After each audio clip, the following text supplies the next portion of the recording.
So guys, this is my review video for the Case Study of Vanitas episode 4 that dropped. Brand new episode. As always, I'm doing review videos of anime that I'm watching on the side that I'm not reacting to on the channel. So if that's what you're here for, be sure to stick around on the channel. If you're just here for reaction videos to other anime, definitely stick around on the channel. But with that, let's jump into this review of episode 4 of the Case Study of Vanitas. Let's get it, guys. Now, during the opening episode of episode 4 of this anime, we had like what sounded like a story being told, right? And it basically had like a title to it. It was called the World Formula Theory, and what was being spoken about was the fact that this specific person here who was an alchemist. His name was Paracelsus. He basically came up with a theory that he believed that he could rewrite the world's constitutive formulas, because basically they believed that on the other side of the human world existed this other world, where humans were replaced by formulas, which was interesting. It was basically like a very interesting detailed way of telling the story, and giving the humans a different type of a name, a different type of form and stuff like that. But basically, this alchemist, per this story, was basically looking to basically get rid of, if he believed that if he could get rid of or shifting humans DNA, basically that's what it sounded like, that he could get rid of like sicknesses and cure diseases and bring about true happiness. But with that, there was, per the story, there was a shift that occurred, that was an accident that totally changed things in a huge way. Now, this shift that occurred was this accident basically that occurred during this formula restructuring, right? The storyteller basically says that like a big bang theory type of thing happened. It was called the Babel incident, and in that incident, basically saying that this formula experiment became it they tried to do it, but it became an accident, and in turn brought calamities and other things, and death basically. But with that, the earth sprouted up these flowers, blue flowers at that, minerals and stuff like that. And what happened, per what the storyteller was saying, was that it ended up it did indeed end up shifting the DNA of specific people, and this is what brought forth vampires. So very interesting story. But again, this storyteller is what they were talking about, but we found out who the storyteller is that is speaking, and actually and somebody else that they were actually telling this story to as well. Now, as this story is progressing, we get to this scene here, and there's more to the scene, but specifically we get to this spot here where you see the little boy sitting in the lap of this adult, and there's a book in his hand, and I believe that this specific book is actually called the World Formula Theory, because that's basically what it said at the very beginning of the episode. And basically, this person was reading this book to this child, and we find out that this child is actually Noé from when he was a little boy, and he was talking to him and telling him about how vampires were created, per what this book said. But at the same time, during this conversation, we also got the rest of the scene, which was really dope. It was really beautiful, and this is what it looked like. And so as the scene was moving forward, we see Noé and his teacher. He actually talked to him. Noé was responding to the story and asking his teacher here which I believe is because he claimed them to be his master way back in episode 1, if I remember correctly. But he basically was asking him about, different things, and he basically was explaining to the child, as I said before, that these this experiment brought forth these blue flowers. And as you see in the scene here, the flowers are actually flowing up in the air. It looks like they're falling down, but they're actually flowing up, like it's like wind or something is blowing these flowers up into the air. And from this conversation, what they're having, he also says that, with what the experiment with how the experiment occurred, bringing forth the vampires, these minerals and stuff also basically power like our airships, our vehicles, and a few other mechanical stuff throughout, electricity and stuff like that throughout the world that we live in today. That's basically what he was talking about. And like I said, in this scene here, you can see the flowers are, like, a lot of them are flowing up in the air, and that's actually basically giving life to the world that they are living in and existing in currently right now. Now, once we move past the credits, we actually get to this specific scene here. We're actually in a carriage, basically. Dami, Noé, Vanitas is outside, but he can actually hear the conversation that's going on here, specifically between Dami and Noé, right? So, they're actually conversating. Noé, he requests her to take the collar off, which she does, because remember, in episode 3, she had put that collar around his neck and had it on her wrist, and she was pulling him away. And you remember in my review of episode 3, I was saying, like, you gotta get rid of that collar off my homie. That's my homie right there.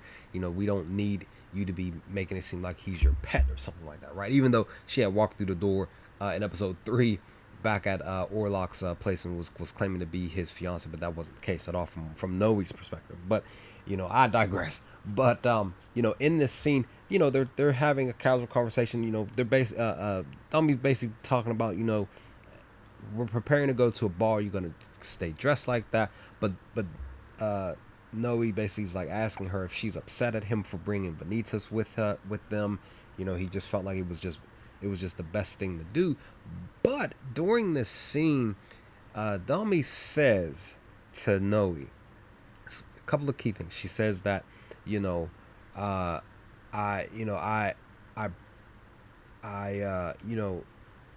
worry about you. This is what she was telling him. Like, I worry about you. My grandfather was the reason why, you decided to go along with, the current situation.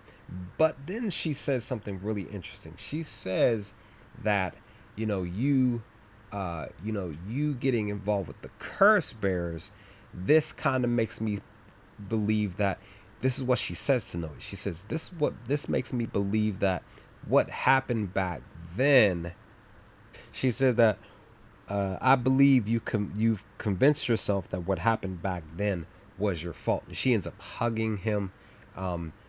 And her saying that, before what I'm about to talk about is also interesting in itself too. But her saying that, lets me know that, there's something that happened during his childhood that he's still holding on to, that had like a negative effect on him into his adulthood, his vampire adulthood. So, it's just something that more than likely we're going to dive into as the episodes progress. There was also a little flashback once because she ends up talking to Noé and saying, you got to tell me what you want. She unbuttoned her shirt a little bit. She was like, you got to tell me what you want.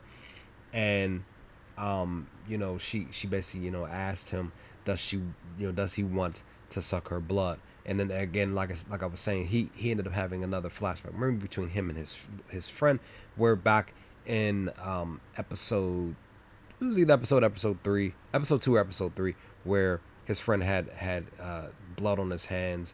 It was in that it was basically that scene. They were in the grass, and he had blood on his hands, and he was dripping on Noé's face. And then basically Noé, asked her, do you want me to suck your blood? And it was basically like, her it was like a twofold, like her asking him to say that, and then him actually coming out and actually saying it, which eventually it rolls into him actually biting her on the neck and sucking her blood. Now again, like I said, like I mentioned during this scene over the past couple of minutes, that Vanitas was outside. He could hear this whole conversation, which also meant he could hear him sucking her blood from her neck. So it was just one of those very interesting scenes, guys. But again, just what she mentioned about his past stood out to me a little bit more than what occurred just a few moments later, when he started sucking her blood up from her neck. Now, once we move forward, and I'm gonna try to bring forth a few things that happened specifically here. That there are a few things that happened moving forward, but I'm gonna try to talk about this stuff specifically here in this moment. So we get to the ball. Again, like I mentioned before, prior, that Domi had actually talked about going to a ball. This is them at the ball. This is them dancing. There are other people at the ball. They're dressed in their ball attire and stuff like that. They're dancing. And music sounds beautiful as always.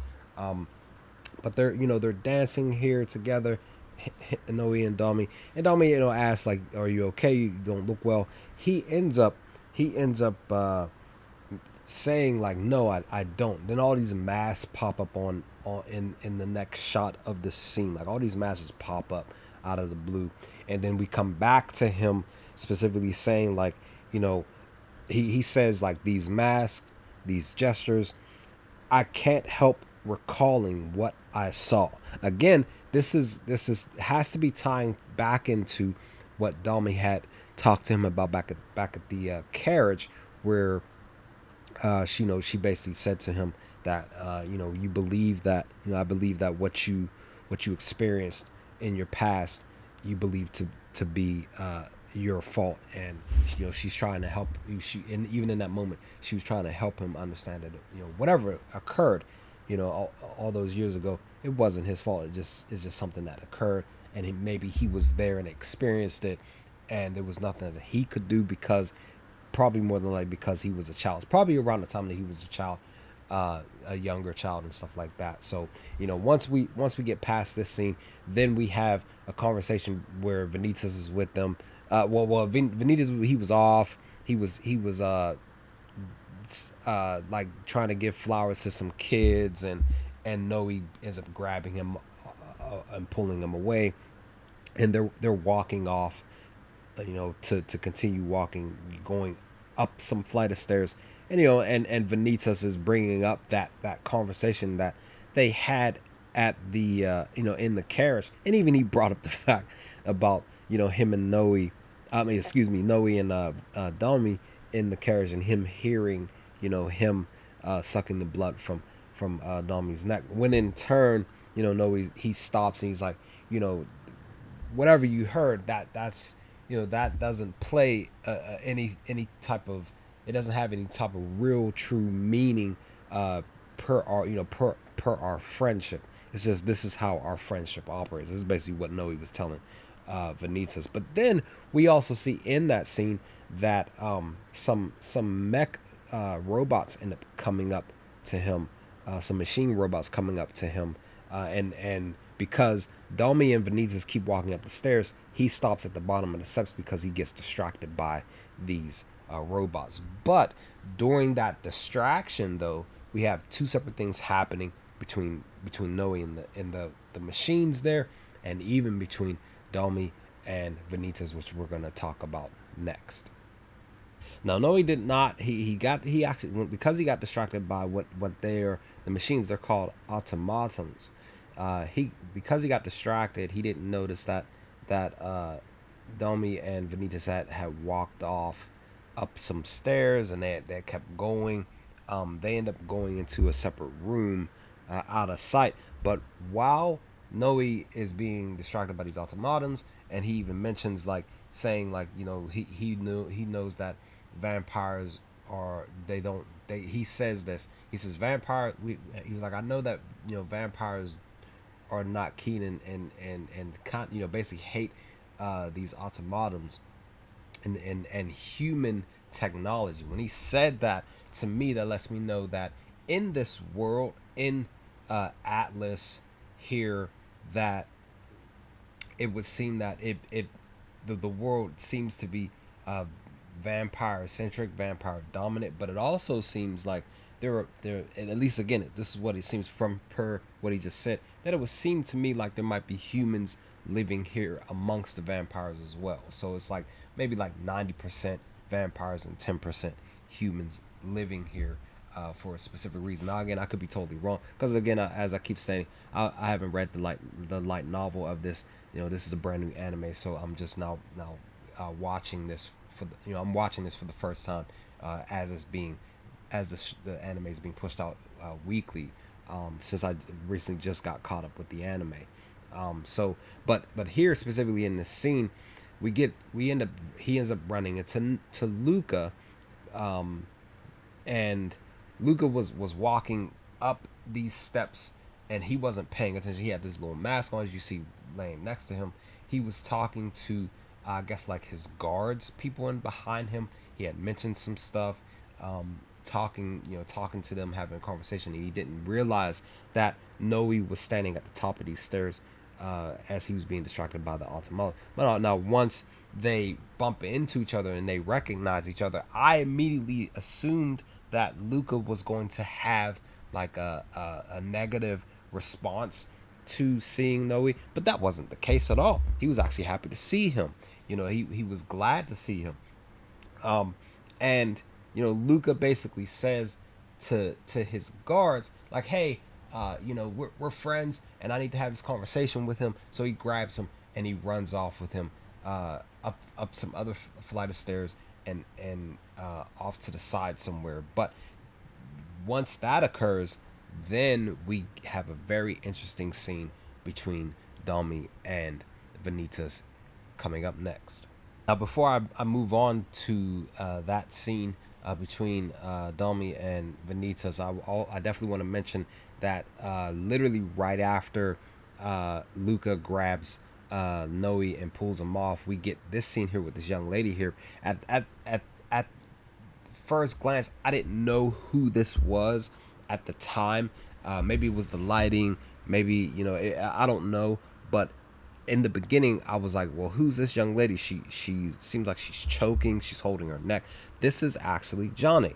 And there's a reason why she's holding her neck. But again, like I said, when I first seen this scene, I was like, well, who is that? I felt, of course, I'm worried for her because, she is struggling to what it seems like to be breathing. But again, we actually gain key information on why she's, grabbing her throat. And she even says, I don't understand why now. This is what she asked this question out loud. She says, I don't understand why now. But again, we'll get key information on that moving forward. Now, once we move forward a little bit into the episode, we move to basically back to Vanitas and Dami here. They are actually having a very interesting conversation. Dami ends up tying Vanitas up on this thing, and she had put an apple on top of his head. She had these little knives that she was tossing in his direction. She hit the apple first, but during the conversation, as she's tossing these knives at him, she's basically like investigating, trying to figure out what Vanitas' end game is when it's pertaining to Noé. She as we've known up to this point now, just in this episode of episode 4, that she truly does care for Noé, because they've been friends for so long, per both of their interactions and conversations and stuff. So she's basically just like asking Vanitas, like, why Noé? Why are you on this excursion to quote unquote save the vampires and stuff like that?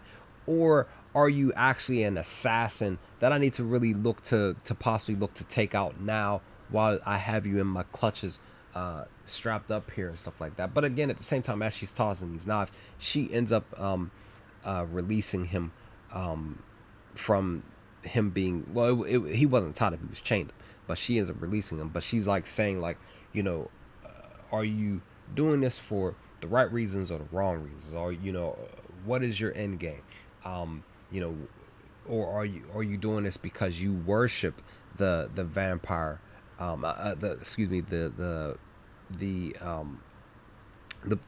Vanitas of the Blue Moon, the original Vanitas of the Blue Moon. And that's when he laughs as he's, because she released him from his chains and he's on the ground. He says in response, like, worshiping the worshiping the Vanitas of the Blue Moon. He laughs. He's like, that's, it's totally not what I thought a lot of you vampires believed as far as the story is concerned. But it looks like I actually need to do something to really get across my intentions, in which he ends up doing it in such a way that's going to be, to me, it was just really hilarious. And that very hilarious moment to me was right here. He literally, as he goes to the edge and he's explaining to Adami, he's like, I've had this all wrong, and what I thought that a lot of you vampires believe as far as the story of Vanitas is, and it seems like now I must really, etch this into your minds, and I'm gonna do it right now. He ends up, like I said, he ends up getting up on the ledge there, on one of those things there, and he falls down on top of this chandelier, very beautiful chandelier, by the way. And it had like 3 skulls attached to it, and he broke one of them, so that one skull ended up falling down. Hopefully nobody got hit, but he does this really loud, extravagant introduction, basically, to the people down below, and there are vampires down there, and like I said before, I believe that there are possibly humans down here too. Again, I could be wrong, and totally these all could be vampires in total. But he basically is saying to them, like, I am the person Vanitas of the Blue Moon, the person that I'm no more than a human being. Basically continuing to retell his story to them, as he has throughout the episode, saying that I'm just a human being who knew the original Vanitas, and he basically gave me the book and gave me the power that is behind the book. But with that, he also says there's a reason why I have this power, and it is this right here. And it is this right here. He lowers a part of his shirt there to exhibit his right hand and arm, and it shows this mark, and everybody down there is basically like in shock. They recognize the mark, and he even says, like, I can tell from the look on your faces, basically, that you all recognize this mark. Then you all know the power that I have and hold in my hands. Now, so with him saying that, that's when some of the people down there, they're like, it's the mark, we need to kill him, tear him limb from limb. Some vampires actually jump up and try to attack him, but he ends up opening up the Book of Vanitas and activating the grimoire, where he actually basically says to them, like, as you can see, this is the book. This is this is the book that you all should tremble from and be afraid from, because be afraid of, because this holds the power that can bring you to your doom. This is basically what he tells them. Like this is a very dangerous book to you, basically, right? This is what he's saying. That this book is very dangerous to you. But this is when he shifts it. He literally says something very key and very interesting. It says, but I'm going to use this to save your lives. Even if you don't want this, I'm going to save your life. I'm going to use this grimoire to help save your life and all the other vampires. He says this, and he says, I'm going to do this for vengeance against Vanitas. So that lets me know that it would seem that he's doing this out of spite. He's doing this in spite of maybe what Vanitas told him to do, and he's like, well, no, I'm not gonna do what you want me to do. I'm gonna do this in spite of what you asked me to do. This is what basically what he was yelling out, and I was thinking in my mind, like, he because he says, this, I'm doing this in vengeance. But at the same time, he could be doing it in vengeance for Vanitas. So it could be two different things that I'm interpreting as far as what he said in this scene when it's pertaining to this mark, pertaining to the Grimoire book and everything. Like, he either is doing it in spite of Vanitas' wishes on what he wanted to do with the book, or he's doing it to get vengeance specifically for Vanitas and using this book to help save the vampires. So it's just a very interesting scene, guys, that I really, really enjoyed. I actually want to clarify something. So basically, during that scene, prior to this moment, prior to this moment, during that scene about the mark, he actually does indeed say that he is doing this for basically in the name of vengeance against Vanitas. So it definitely seems like to me that he is doing this in spite of Vanitas' wishes. Maybe possibly they had a conversation prior to him getting the book and him going on this excursion to save vampires. Maybe he disagreed with the original Vanitas' wishes, and he like I said, he's doing it in spite of what the original Vanitas wanted him to do. But again, he does indeed state that he is doing this against for vengeance against Vanitas. Then in walks she walks in. In walks Veronica. Veronica is Domi's sister. She was up in the stands. Basically, she got a little bit frightened. She was like, "Oh my gosh, my sister's here." I didn't think that she was gonna show up. Veronica shows up. She had overheard either most of this conversation between Vanitas and the people down below, or she heard at least a portion of it, to where she at least probably caught the tail end. But either way, she comes in and she's like, "Oh dear, dear," basically saying like, we have this filthy human amongst us. His stench it reeks and stuff. We need to eliminate him. She eventually starts to activate some wintry type of power or spell or something, to where she was gonna start using that power against Vanitas up on top of that chandelier. But then out of the blue, somebody threw like a knife or something in the direction of Vanitas, but above his head, and it chopped down the chain that connected the ceiling to the chandelier. And as it drops, somebody had grabbed him. But what ends up happening, Noé and Luca were also up in the stands, and they had seen the person. And Noé was basically saying like, "Well, wasn't that Jane who grabbed Vanitas just now?" Luca was like, "If it was, we really need to go, help out." But things start to really get more interesting, literally right after this scene. Now Noé and Luca end up having another conversation where Luca basically was saying like, "I apologize. I was basically in my feelings. I wasn't thinking straight, and I really, really do. I really, really am sorry for my actions. Basically the other day." And Noé basically was just like, "It's okay. We're we just need to focus on the immediate stuff right now. But it's totally fine. No worries." But once that scene shifts, we see the black figure from way back in episode 1 pop up.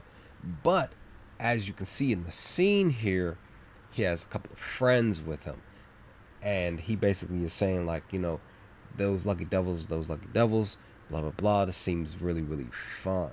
And then we shift to the very next scene. But again, with them popping up, you already knew that something had to have been get ready to happen, because there was still a good roughly 10 minutes left in the episode. So there was a reason why they were here and we find out that reason soon to come. Now we end up shifting to Jane and Vanitas. She had basically saved them. She was actually wearing a mask over her face per the ball. But she basically was carrying them, and in Vanitas it says, my basically saying like I after all these years, I finally have a woman who swept me off my feet, but she ends up letting him go. And he's just basically still being funny, but in the midst of that, Jane was still having that reaction from earlier on in this episode, and with that, eventually, like this sound starts, this like screeching sound, this noise or something starts flowing out into the atmosphere of the area, both inside and outside. So Jane and Vanitas are like on top of the roof, basically, right? But they could still hear that sound. Everybody, whether basically saying like, because Vanitas is human, he can still hear it. But of course, the key thing to know is that the vampires here could hear the screeching too, which in turn, that sound, Lucas says it. He says like, what is this song? Noé says, what is this cacophony? And it's affecting a lot of the vampires to the point that they start turning into curse bearers, and we end up finding out why, where this sound is coming from and why it's happening. So that screeching sound is actually coming from that shadowy figure and his friends, right? So they end up showing up basically around where Luca's like guards. They were running towards him and Noé, because they weren't around him at the time. And they were like, Master Luca, we found you. And then eventually they get cut down, and it's the other two friends of the black shadowy figure, and Noé's basically like, who are you? And then eventually, this one and the other one, they basically start attacking Noé. They have a really, really dope, really, really great fight scene. Once again, guys, the music is just really, really it's great. It's beautiful. It's fun music. Really loving the music in this anime. And again, the great fight scene, but there's still some conversation going on between Vanitas and Jane, and this is basically what the conversation that they were having up top, even during the screeching song that was being played around them. That conversation was basically, Vanitas was just basically asking Jane, are you thirsty? He's basically saying like, you look parched, and you look like you need to suck some blood. Jane was very distant during this conversation. She was basically saying like, I don't want to do this. I could kill you, and Vanitas is like saying like, well, I mean, I basically don't mind if it's basically to help you. Again, he does state to her like, I still am kind of falling in love with you, but I still want to help you to make sure that you're gonna be okay. So the benefit for both of us is that you get what you want, I get what I want, and that is such an experience that I've never felt before.